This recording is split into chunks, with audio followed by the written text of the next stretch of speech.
Hello, everyone. Welcome back to the BingX Academy series.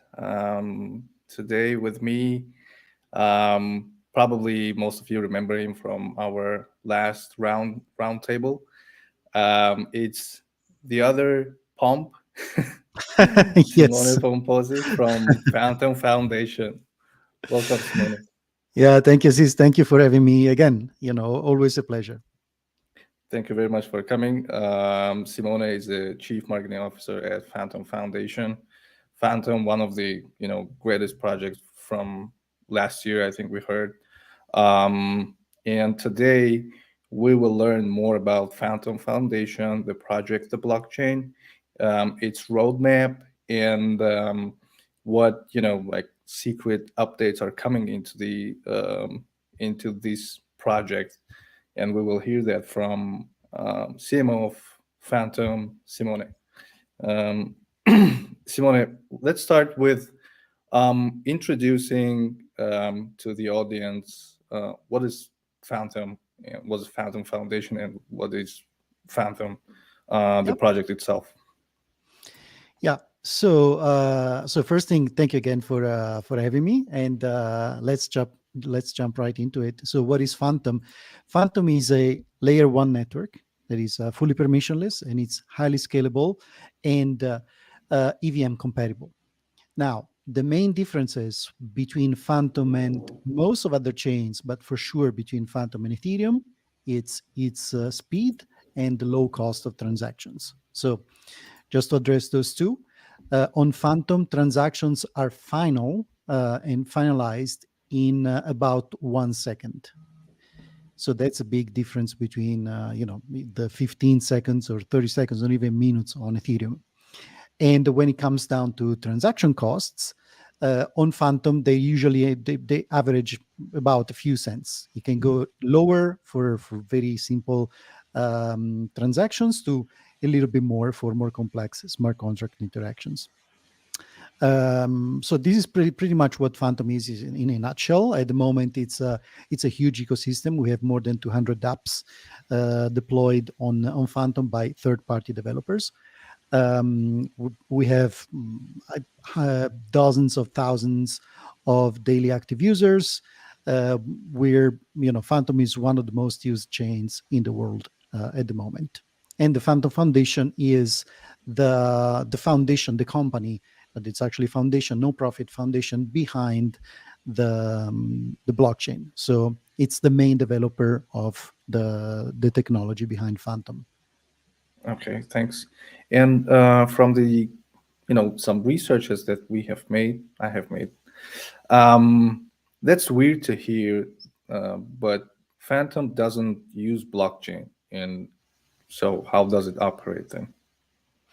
So that's actually a sort of common misconception. So I guess the confusion comes from the fact that people associate Phantom with DAG, direct acyclic graph, Yep. and that technology is actually only used in the consensus protocol. So Phantom ABFT consensus protocol called Lachesis actually uses a DAG.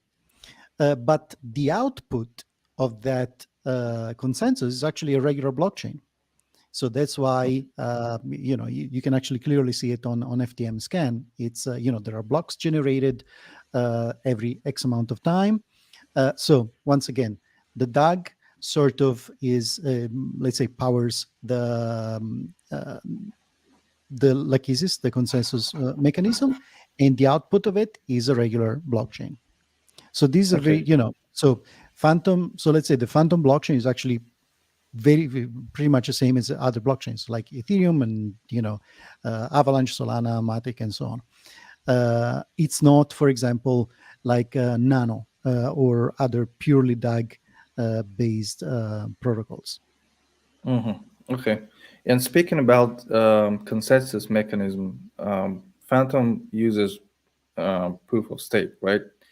And why did you decide to use proof of stake? Because there are so many arguments, and argues between proof of stake and proof of work and some other, mechanism. But why to use proof of stake? Why not, stick to proof of work? Yeah. So this is a good question, and I'll try to answer without being a technical person. So let's take it as a non-technical answer. But well, I would say that one of the main counter argument against or argument against the proof of work is the high energy consumption. We're seeing this with Bitcoin, and we're also seeing that with Ethereum. There's actually moving to proof of stake with the merge that everyone is talking about. Yeah. So this decision was made early on, and I believe that actually proof of stake, besides the energy, alleviate the energy concerns. Actually, on Fantom, these the energy consumption is super low. We're talking about so many order of magnitudes less than say Ethereum and Bitcoin. Specifically, just to give you a metric, so the whole Fantom network consumes in a year as much energy as one single US household. So one home in the US, in the United States, consumes as much energy as the whole Fantom network in 1 year. This is, Mhm. I believe, uh, 30 times less than, say, Avalanche, that is already, quite green, but, Fantom is much, greener than that. But if we compare it to the worst examples, which are Bitcoin and Ethereum, I believe, I don't remember exactly, but I think that Ethereum consumes 6.6 million times more energy than Fantom currently. And even if Fantom was to get, let's say, 10 times the validators and 10 times the transactions, then now we're talking, of course, talking massive volumes, on-chain volumes, and so on. It will still be, a lot less energy consuming than Ethereum and proof of work systems. So proof of work systems in general aren't a great solution when it comes to even scalability, right? Because of course, the bigger the network grows, we're seeing with Bitcoin and Ethereum, the more energy consumes. So with proof of stake, we don't have that problem. And also, of course, with proof of stake, you don't need to rely on specialized hardware such as the ASIC miners. On proof of stake networks, including Fantom, a validator node can be run on a regular computer, on a server, of course, but with certain requirements. But surely it's less expensive and less. It requires less maintenance than a miner, for example. And of course, this also opens up, in theory, opens up for decentralization, because anyone with some sort of DevOps background can run and spin up a validator node, whereas if you need to run a miner, you would have, besides the same sort of skills and background, but also you need space, you need electricity, you need some sort of specific load of electricity. Otherwise, the ASIC would draw too much Mhm. power, and so on. So yeah, I believe these are sort of the factors why on Fantom it was decided earlier on to adopt proof of stake, and we're seeing that pretty much it's becoming the standard for yeah, for blockchains. But so within the scope of these questions, I have two coming back to back in my mind. One of them is when you say a household in the US, like how big is the what type of household? Is it Well, like a that's a good small house question. or That's like no, that's well, that's that's a question for Google, but it's the average household. So it is a okay? specific number. We just use it because, say, again, I don't have the numbers in front of me, but say Phantom consumes, I don't know, 1 gigawatts per year or something like that, and that's Mhm. the same of what an average household consumes. And I don't know what the definition of average household, but you can imagine like a mid-sized household with, say, 4 people living in it, like a family. All right, all Yeah, right. So it's not like a house like in Great Gatsby, like a mansion not with a party mansion, all no. the time. No. And the second question was when all of the miners right now that they have this type of like a concern on what to do next when Ethereum jumps into proof of stake.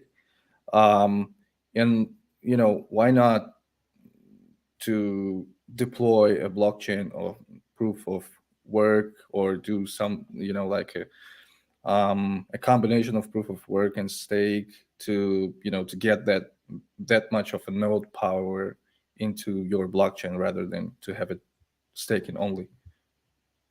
Well, once again, I would say that in general, the easiest solution, the better. So if you start mixing proof of work and proof of stake, which I believe some protocols mm, do, but none of the most relevant are actually using a combination of Mhm. proof of stake and proof of work, because you add complexity, right? You need a miner plus the staking part. So I would say that's it can be the answer can be as simple as that, just to reduce complexity. But of course, we cannot sort of not talk about the energy expenditure that would be anyway significant when it is significant wherever and whenever you introduce a proof of work system. Mhm. Okay. All right. And can anyone become a node, an operator? And if they stake, how much do they stake? That's a really good question. So yes, Fantom is fully permissionless. So anyone can join the network as a validator node whenever they want, and they can leave the network whenever they want. I know that some other networks actually they require for KYC, they require for, I don't know, like an application or something like that. On Fantom is absolutely not like that. The only of course, as a validator node, you need to meet certain requirements, which is a certain amount of FTM that you need to self stake, and at the moment that amount is 500,000 FTM. It's quite high at the moment. I believe in dollars, it's around $600,000. So it's we are aware of this, and there's actually a non-chain proposal, governance proposal going on right now. There's a voting going on to reduce this amount. There are three options that stakers are voting on.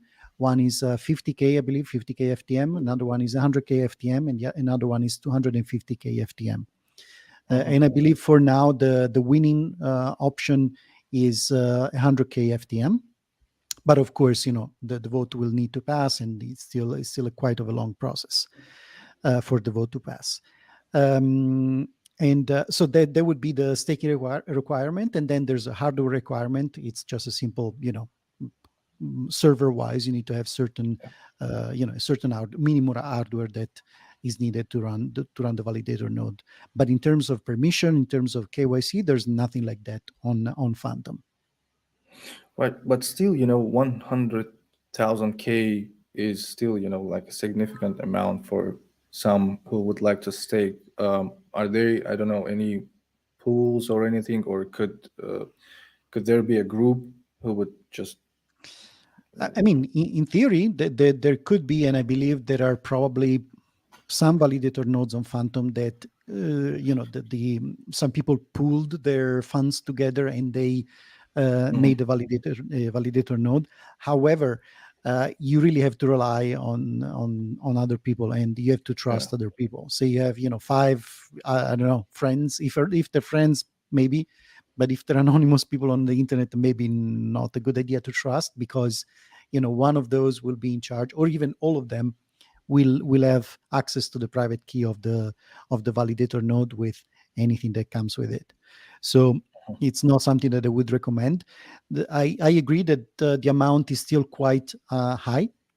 However, we want to approach this sort of increase in decentralization in in a more phased way as possible. Meaning, right now I believe there are around 80 validator nodes on Fantom, and our goal is to get, I believe, to 200 to 300 maybe by 2023, something like that.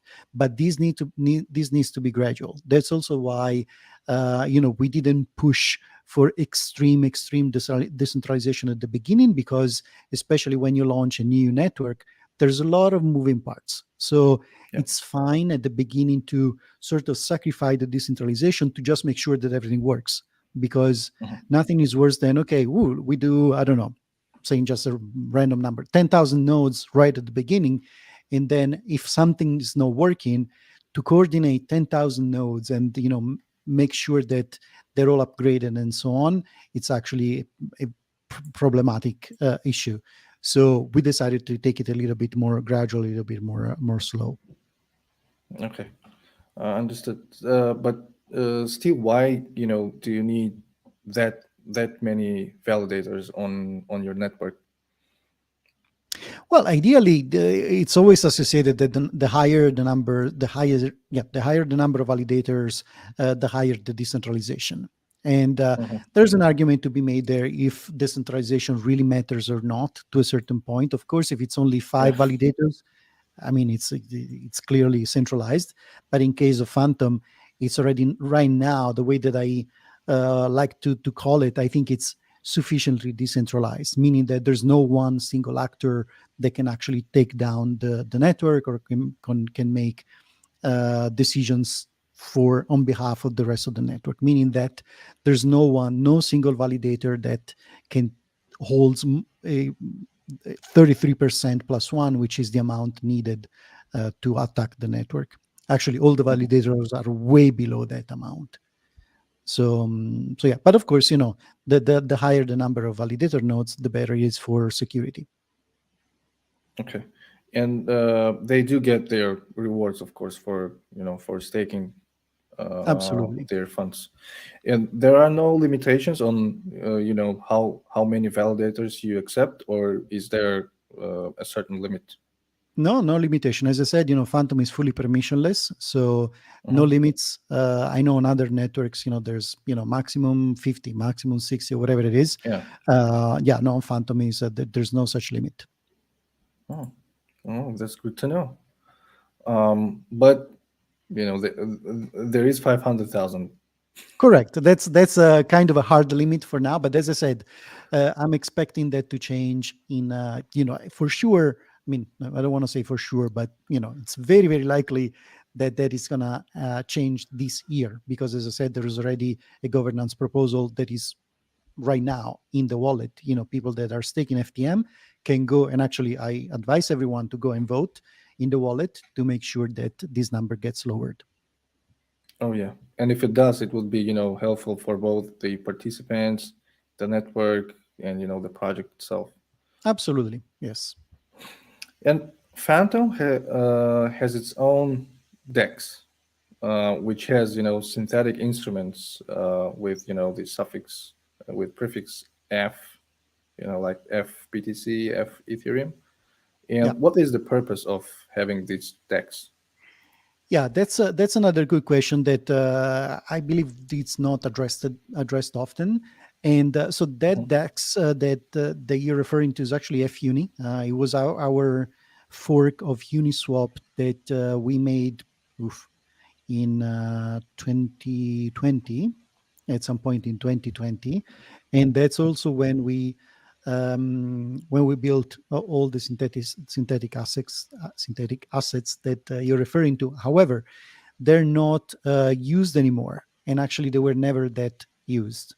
As a Oh, matter of fact, it's not possible to mint those assets anymore on the wallet, but those that have those synthetic assets and want to release their collateral, they can do so either via the wallet or using the smart contracts directly. So anything that is F related, so as I said, FUni, the scenes and so on, is basically discontinued at this moment. so that DEX is not operatable anymore.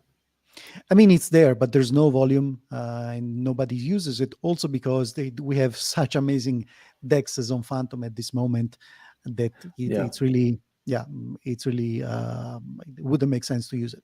Just to name a few, I mean, Spooky Swap is probably the best dex in the world. Not just on Phantom, but also on other chains. For everyone that the users and used Spooky Swap can clearly see the difference between Spooky Swap and literally any other DEX on any other chain, no matter how fast the chain it is. But Spooky Swap just offers an extremely well thought and well done user experience.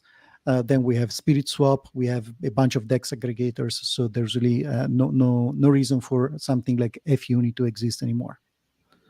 But the Spooky Swap, is it the Phantom's own project, or is it, like a separate project? No, absolutely not. So Fantom is not involved at all with any of the dApps that you see on Fantom, with the exception of FUni that we just talked about, but it's been Mhm. discontinued. Spooky Swap, it's its own team, great team that really did an amazing job, as I said. Relations with Spooky, well, the same as with all the other builders. I would say this is a kind of a unique feature or characteristic of Fantom, is that we, the foundation, we're in touch with all these project, all the dApps, and we provide ongoing tech support, ongoing marketing support if they need it, and and so on. But anyway, short answer: is Spooky Swap a Fantom project? No, because Fantom doesn't have any project. And actually, it's good to acknowledge that there's an amazing team behind Spooky Swap and all the other projects on Fantom. And and I talked about the relationships. And you mentioned different, taxes like Spooky and then Spirit, and then there is Tomb Beethoven. Finance, I think. Tomb is not, well. They launched the Tomb Dex as well, I believe, but Tomb itself is an algorithmic algorithmic. Well, it's a Okay.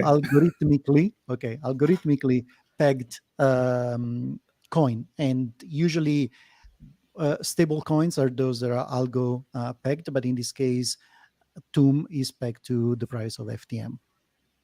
Right. Okay. But it is on Phantom, right? It is It's on on Fantom, Phantom yes. blockchain. Yes. And why these all these projects use, like terms which are mainly used during Halloween or uh, some That's scary that's a movie? great question. Actually, this was recently brought up on Twitter by Miles Docher. He's a Twitter influencer. I'm sure everyone is familiar with him. That he was suggesting a sort of rebrand of the ghost, the spooky theme. Now, it's very important to say that Phantom was never meant to have that, to be spooky themed, right? I mean, Phantom Yeah. is just called Phantom, but if you look at our branding, is not about ghosts, is not about anything like that. But Yeah. the first projects that they launched on Phantom, namely Spirit Swap, Spooky Swap, Reaper Farm, and a bunch of others, they adopted this sort of ghost theme, and then it was, it went on and on and on. So now it became the sort of the theme of the chain. Yeah, so it is what it is for now, and who knows, maybe new projects will adopt new themes, and then with time this will change. But it's your own thing. I don't think that it should be changed. It just, it should be your own thing. Let's leave Yeah, it. yeah. I mean, as I said, it was very organic. Nobody ever decided, "Hey, let's do this," but it Yeah. just happened naturally. So it can naturally stay or naturally evolve. So we'll see. We won't do anything actively to either pursue or sort of go against what the community organically came up with. Yeah. So we probably will see a game NFT or metaverse which will be like Zombieland or Vampire Very like. City, I mean, absolutely could be. Yes, yes, yes. and it will leave. It will stick to Phantom as thing for Phantom. It went the spooky way, and it could continue. It could. Yes. Fantastic. 335 million incentives program. Yeah. That's a lot of money for developers to develop projects on Phantom. And Yes. are there any projects in development? So that's a good question. Now let me clarify a little bit. So it's 335 million FTM. So it's actually, you More know than that. more than that. So it's close to $500 million, more or less, right now. Um, and so regarding projects in development, well, the program itself isn't live yet. So we announced it, and because this is sort of the evolution of the previous incentive program, and this one will go live in June in partnership with Gitcoin. So Hmm. it becomes much more democratic, much more transparent, and basically people will decide who to give allocations and incentive to. So at the moment, there's I don't have any projects to actually name because the program is not live yet. But we're getting a lot of interest. We're getting a lot of sort of early, not even application, but just people that they say, hey, we read about this, we want to be part of the program. How do we do that? So answer, we're going to release some updates on how this all will work out in, I believe, in the next few weeks. And then, as I said, the program will actually officially will go live in June. So after June, I will have a more exhaustive answer. Okay. And but there are some projects, because I saw there are some projects related to metaverse. I saw a couple. I think one of them is 8 digits. Yes, yes, maybe 8-bit metaverse. Eight There's a bit. slow, yes, there's Slothopia, there's Spot Down. There's a couple of metaverses that are being developed on Phantom, but this is unrelated from the incentive program. They can apply, of course, to the incentives once the program goes live, but they're already developing these metaverses, as well as there are many other projects in development that will be launched on Phantom. Okay. And speaking about metaverse, do you think that this metaverse term is becoming spammy nowadays? It's all around. Yeah, I agree. I mean, rather than spammy, I would say, I mean, yes, but also it's not very defined, right? Basically, Hmm. it's used more of a like a buzzword rather than to describe something, an actual thing. So Yeah.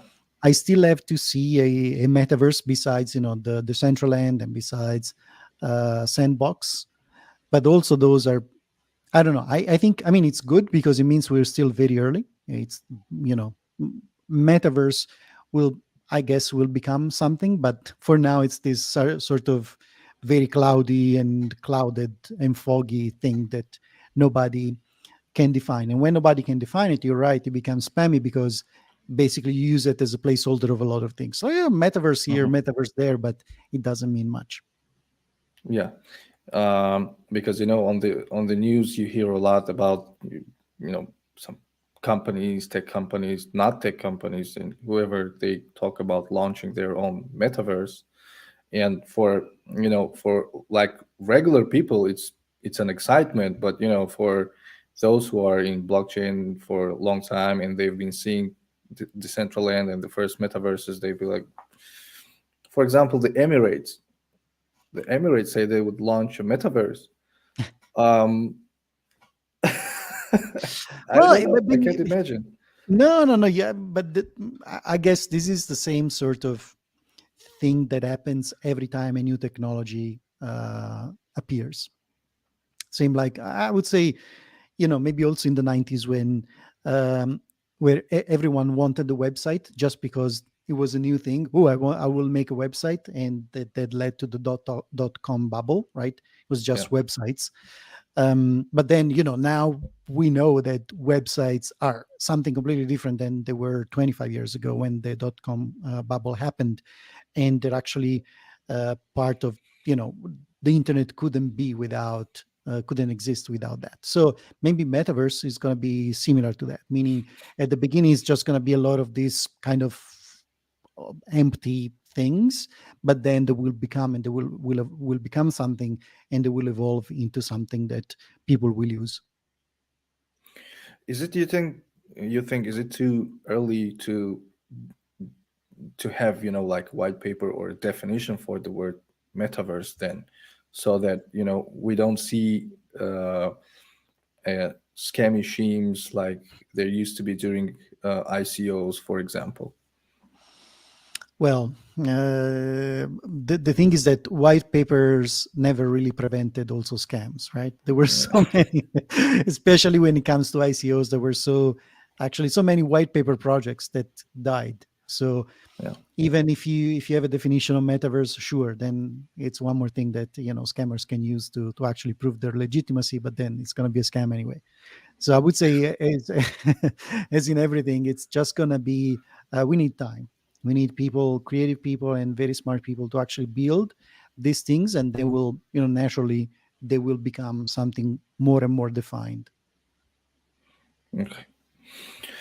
Well, when the synthetic instruments, is FUSD a synthetic instrument? Well, that actually, yes and no, meaning that FUSD is it was meant to be the stable coin of Phantom, and we Mhm. created that 2 years ago. Um, and the way that you mint FUSD is, or you minted, because we actually disabled that feature for now, and I will explain why. Um, so you would use FTM as collateral, and with that you would be able to mint a certain amount of FUSD, similar to how you use, say, Ethereum on MakerDAO. Use Ethereum as collateral, you mint DAI.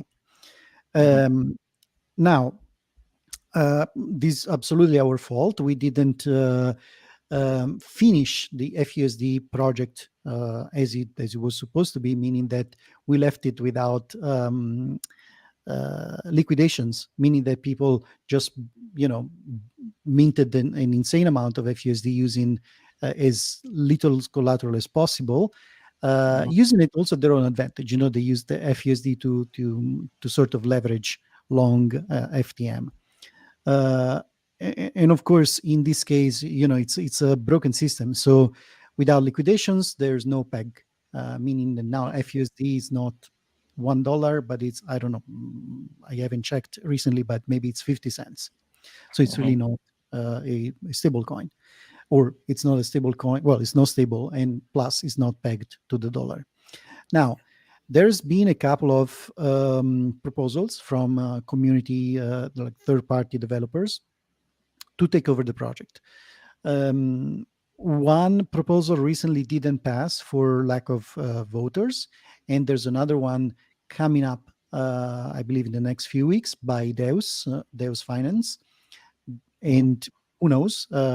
Again, it depends on governance. It depends on Phantom stakers how they want to move forward. But of course, I personally would love to have FUSD finally working properly on Phantom, because, as I said, it would be a native stablecoin on Phantom. It's not something coming from Ethereum or other blockchains. Yeah. And when we are going to see FUSD standing next to USDC or True USD? When? When? And Well, that, yeah, that depends. As I said, it depends. It depends on the governance vote. Mhm. The Deus team is working on it. Is working on the proposal. Is working on making sure that everyone understands, um, what's going to happen with the old FUSD, the new FUSD. If there's anything, the new mechanisms that will go in place. But ultimately, uh, for the project, so to speak, to migrate from what we did to the new one, it has to go through the governance proposal. So when it can be, I would say, as soon as, maybe, I don't know, a couple of months to much Mhm. longer, because it really depends on the voting process. Okay. And another project you said, which is working with Phantom, they call Deus. Yep. Deus, like God. Yes, correct. Okay, you're still in that divine sphere, right? In that. Yes, yes, yes. Yeah, it's still yeah, yes, yes, yes. Yeah, this is more recent, but you're right. I mean, it's still in the kind of theme. Yeah. Cool. You see, it's your thing now. You don't For have to for the, change it. It's your thing. absolutely, no, no, no. And personally, I'm happy because people might like it or not, might like the spooky theme or not, but it's something that is memorable. And if it's Yeah. memorable, then it's good. You know that, oh, spooky swap. You know already that without even knowing, if you know that Phantom is the ghost theme chain, you know that Beethoven X or Well, BitMX maybe not so much, but Spooky Swap, Spirit Swap, for sure they know, that they're on Fantom. So I think it's very good also, from a marketing standpoint, actually. Yes, yes, of course. And I love the way Spooky Swap used their own coin. They named their coin Boo. Yeah, exactly. Fantastic. And I really love it. Great Yeah, yeah, team. yeah. What other updates shall we wait from Phantom? Yeah, I would say that we're working hard on the next technological updates, and there's a couple of things that are uh, actually a few significant things that will come out in the future. The closest one is SnapSync, which is it will allow validator nodes to sync much faster than before. So if you spin up a new validator nodes, right now it would take significant amount of time to catch up with the other validator nodes. With SnapSync, it would be very very fast. So it helps with that. Then we have a bunch of other improvements, such as database optimization, such as communication between nodes. But I would say the most awaited for improvement is going to be the Phantom Virtual Machine (FVM). That will likely it will be a phased out approach. So of course the whole rollout will last a few years, but we'll start seeing the first implementation, I believe, in 2023. We recently hired Professor Schultz from the University of Sydney. He has a huge background in distributed systems and virtual machines. So he's actually one of the very few people in the world that actually know these things very well, and he will be leading the FVM development. So that's something that is really, it will be a sort of a game changer for Fantom, because it will make everything better. So it will increase the throughput, it will increase scalability, of course. It will potentially make the network even faster than it is now, and quite. I don't want to say for sure, because I want to wait, to have tangible things before saying for sure. But very likely also the transactions will be even less expensive than now. So it would be a sort of 360 degrees improvement for the network. Yeah, fantastic. Can't wait for it. Shall we jump to questions from audience? We can pick five. Sure. You could do either way. You could choose yourself or leave it to me. No, no, you do it. Yes, yes. I didn't pay attention to the comments here. So yeah. Okay. Um, okay. I will start with this one. It's from Tell Me Why. Can you tell me more about directed acyclic graph, the underlying technology of Phantom? Hey, that's a good question, but I'm not the right person to answer that question. It becomes Uh, quite technological. Yeah, I really don't want to say things that are not that accurate. I would invite you anyway to go check our website and our GitHub. There might be some answers there, some technology, more tech uh, answers, and also to check out the white paper. Unfortunately, this is as much as as far as my knowledge goes, is what I mentioned so far. okay, but it's very technical. It's very Yes. technical, I believe. But the next one is from Janssen Kite. What are the biggest challenges Phantom is facing, and how is Phantom trying to solve these problems? Yeah, I would say this is a great question, by the way. So biggest challenges the Phantom is facing is very similar to all other blockchains, which is how to keep that balance between decentralization, scalability, and speed and low cost.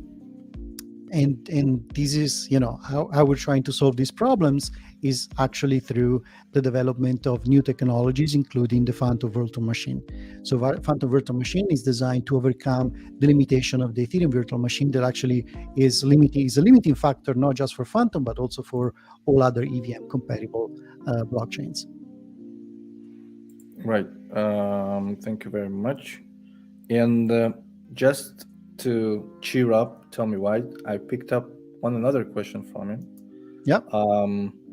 And it goes, every project has its own story behind. Wondering if you could share your story or inspiration for Fantom, and what is the difficulty in the early days of the project? Yeah, another great question. So my story and inspiration for Fantom. So I will share my personal story because maybe not everyone knows about it. Okay. I mean, I've repeated it quite a few times, so some people might know, but it's a good story.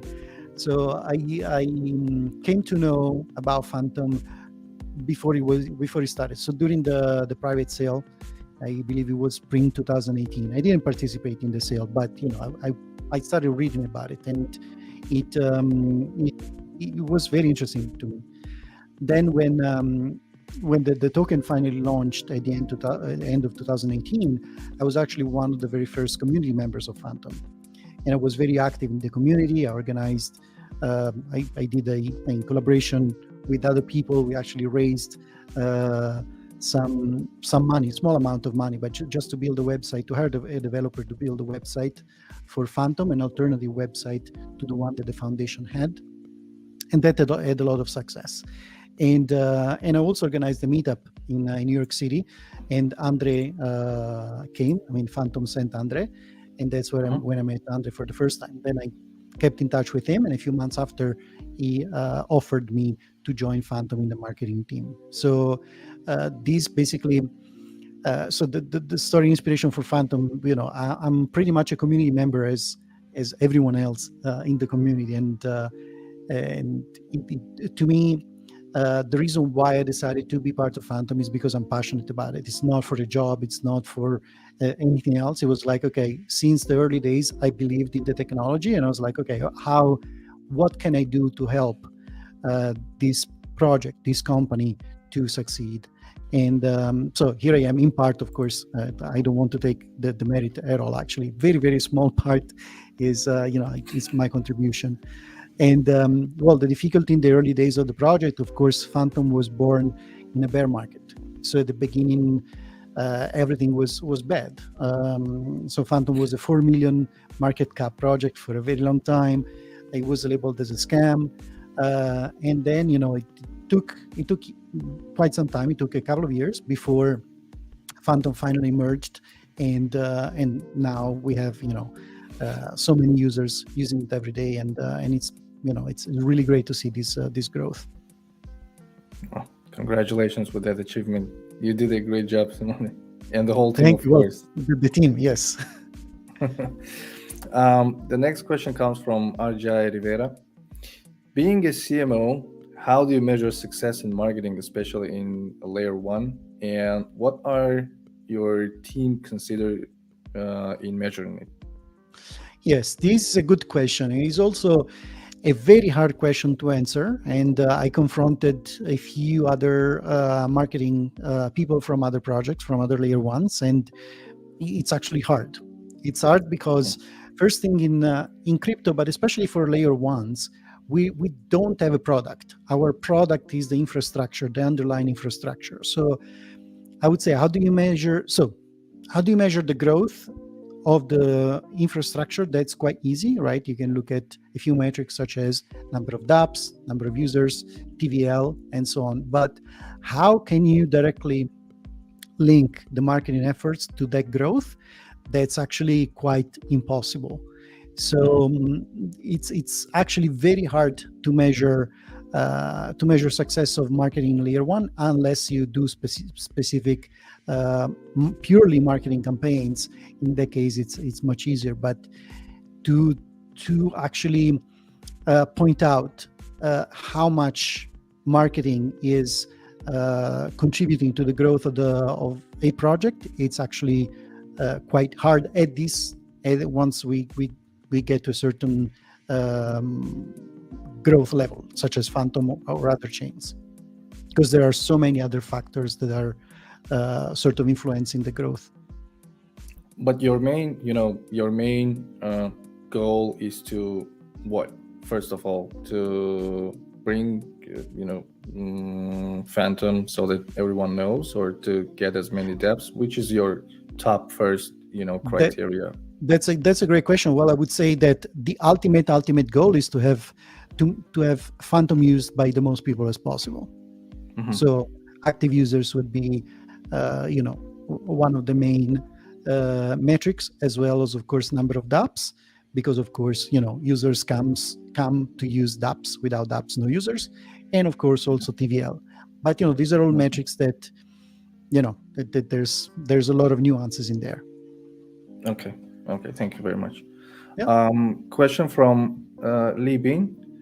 So, what is the economic model of Fantom? Does Fantom have a balance between generating profits for the project and benefiting users for sustainable and long-term development? So Fantom, as I said, so Fantom Foundation is fully non-profit. So the company that, that we develop the network, we're not generating any profit. It's still, we raised, Fantom raised $40 million back in 2018 with the ICO, and we grew the treasury over the years. So now it's well funded for, I don't know, a century or something like that. So we're very well good to go on that front. When it comes to the network, the benefit the users for the sustainable long-term development, I would say, the revenue of the network comes from transaction fees. So even if they're low, but when it comes to 1 million, 2 million transactions per day, something like that, then those fees are significant and are way more than enough to actually reward the validator nodes, even if they don't get any other staking rewards, which they do for now. But at some point, of course, the staking rewards will end, and what will happen after that is that validator nodes will only sustain themselves with network fees. Okay. And the network fees are being so low on Fantom. They're, very low. So you must have, a, like enormous amount of transactions going on in Fantom to be able to, hold the project.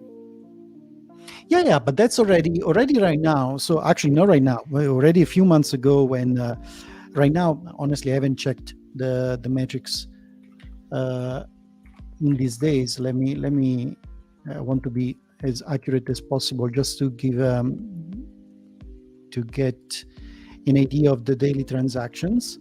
So yeah, we're still on an average of, let's say, 800,000 transactions per day. And this already, so with the 800,000 transactions per day, even with the low fees of Fantom, the fees generated are enough to cover for the operational costs of validator nodes. And they were already before, even with, I think, 300, 400 transactions per day. So now we're doing double than that. So it's, if staking rewards stop today, validator nodes would not only be able to cover their costs, but also to make a profit just on the fees alone. Okay, yeah, that's a huge number. Yeah. Thanks. Panda Pandas. Fantom's ecosystem full of functions to bring full benefits to users? Question mark. What areas do Fantom? Yeah. What areas do Fantom need to develop further for this ecosystem in the future? Yeah, that's another great question. I would say that yes, the ecosystem at this point is everything the users need. So we have, as I mentioned before, we have Spooky Swap, Spirit Swap. We have amazing dexes for swapping and trading, as well some of the best dex aggregators around, such as OpenOcean, Firebird, as well as 1inch, Paraswap. That all use of course, the Fantom dexes, and BitOvenX, of course. I don't want to forget them. We have lending and borrowing. We have synthetics. We have derivative trading. Basically, really, we have everything at this point. We have Aave as well, for lending and borrowing.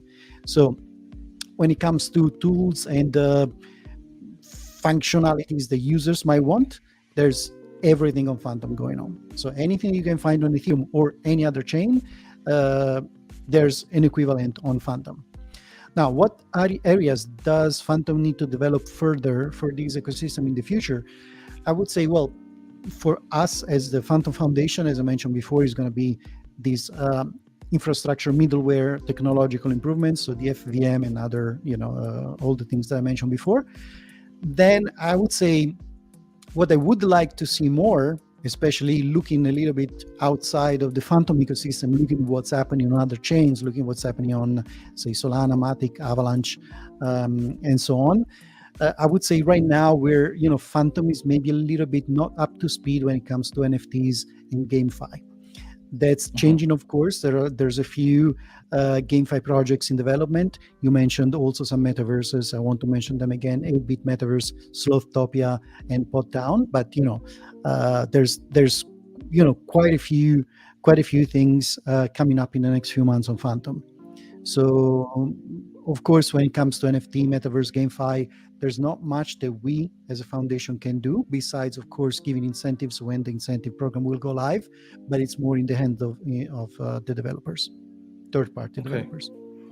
Thank you very much. And I want to, just ask another question. There are a lot of blockchains which, like fast, scalable, etc., and they jump into current existing projects which are running on, for example, Ethereum, right? Do you have such incentives or plans, for example, to integrate OpenSea into Fantom blockchain or similar? Well, so when it comes to OpenSea, it's really up to OpenSea. So this is very similar to the exchange question that we get often. It's like, oh, when will you be on that exchange? Well, we don't own the exchange, so it's not up to us. Same thing goes here. When it comes to NFT marketplaces, there's the biggest one of Fantom is PaintSwap. There's also NFT Key, very good NFT marketplace, and I believe there's one that is launched recently. There's also NFT Trade, NF Trade. There was the biggest NFT marketplace on Avalanche and other chains, and now they added Fantom support as well. Okay, should you think that NFT should be interoperable then? Because having NFTs or artists segmented into different blockchains is kind of not convenient for the whole future Web3. I believe so, yes, but I also believe that we're still early for that. So bridging NFTs is still a little bit of a problem. I mean, it's possible and it's doable, but it's not, in terms of user experience, it's not the best. Then Ethereum is still seen as the sort of NFT chain for when it comes to like the more valuable NFTs. But once again, the NFT craze started last year pretty much. So we are at year 1 of NFTs. So let's see at year 5 or year 10 where we're at. And but I believe it will be absolutely. I do believe in a cross-chain and multi-chain future, in a future where people won't even know what blockchain they're using because all the blockchains will just communicate with each other in the back end, and I don't know. And then projects will find ways to actually benefit from all of the different blockchains, maybe using a blockchain for something specific, using a different one for something else, and then what the user will see is just an app, and they will just tap stuff as they used to. Yeah. So technologically, it's absolutely possible. Yeah. Yes. Okay. It's already possible right now. Yes. It's already all right. Cool. Simone, thank you very much, and it's a great pleasure to have you. As someone who is working on such a great project to share. Not only about the project itself, but share your vision of the industry itself and what's coming on next. And if there is anything else I've missed or forgot to ask, or you think it would be great and beneficial for us to know, go ahead. No. I mean, well, first thing, once again, thank you for having me, and all great questions. Great questions also from the community. Really, really on point. So yeah, I think we covered pretty much everything. Thank you very much. If we didn't, we will invite you again. Sure.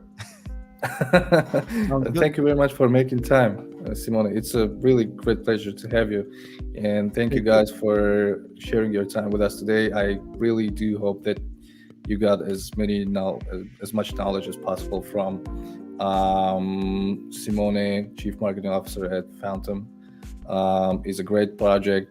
Keep track on the project. And as Simone said, there are, like great technological updates coming. So we can wait for it.